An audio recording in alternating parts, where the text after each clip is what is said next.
ញ់ខ្ញុំហ៎ស្រឡាញ់ខ្ញុំមែនឬយកចេញដាក់គ្នាទេបើមនុស្សប្រាប់អាពូលួចគូអើយ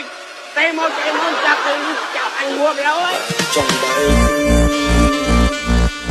បញ្ចប់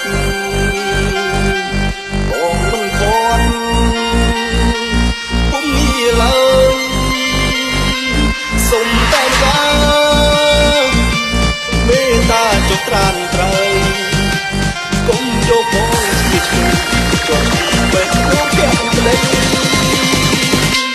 ជួយយកលេអូបញ្ជូ